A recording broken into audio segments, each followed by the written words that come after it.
Welcome back, history enthusiasts. Today we're going to dive into one of the most significant battles of the Middle Ages, the Battle of Crecy. Get ready to travel back in time to the year 1346 as we explore the historical events that unfolded on that fateful day. Let's jump right in. The Battle of Crecy was a significant military engagement that took place during the 100 Years' War between England and France.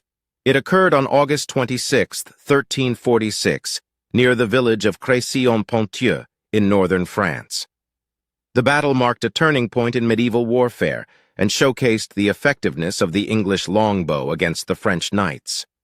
In this essay, we will delve into the details of the Battle of Crecy, including its historical background, the key players involved, the events leading up to the battle itself, and its aftermath. The 100 Years' War was a protracted conflict between England and France that lasted from 1337 to 1453.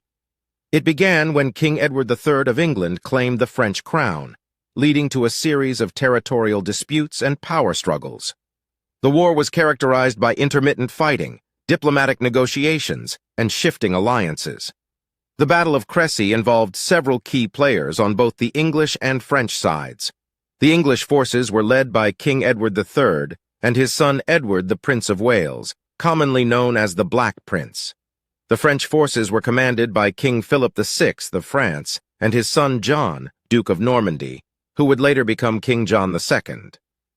In the early stages of the 100 Years' War, King Edward III sought to claim the French crown and establish English dominance in continental Europe. In 1346, he launched a military campaign into northern France, targeting the port city of Calais. The French forces, under the command of King Philip VI, sought to intercept and defeat the English army before it could reach its objective. On August 26, 1346, the English army took up defensive positions near Crécy-en-Ponthieu. The English forces were outnumbered by the French, but they possessed a crucial advantage in the form of their longbowmen. The English longbow was a powerful weapon that could shoot arrows with great accuracy and range.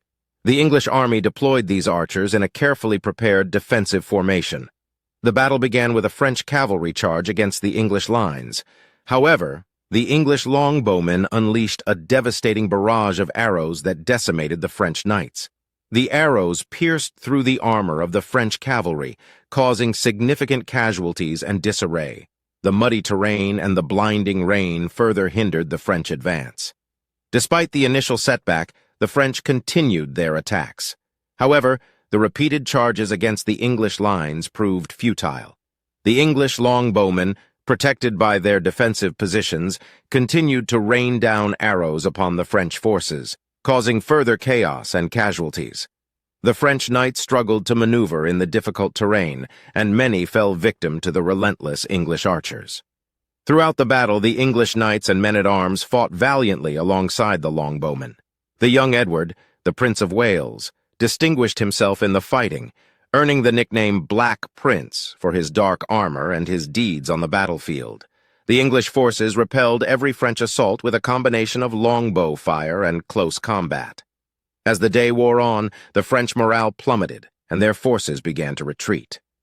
The battle ended in a resounding victory for the English, despite being heavily outnumbered.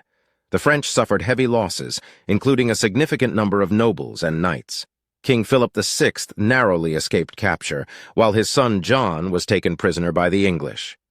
The Battle of Crecy had a profound impact on the 100 Years' War and the tactics of medieval warfare. The English victory demonstrated the effectiveness of the longbow against heavily armored cavalry. It marked a shift in the balance of power, as the traditional chivalric ideals of knighthood were challenged by the practicality and efficiency of the longbow.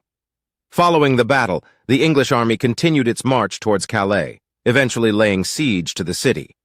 Calais would remain under English control for over 2 centuries, serving as a crucial foothold in continental Europe.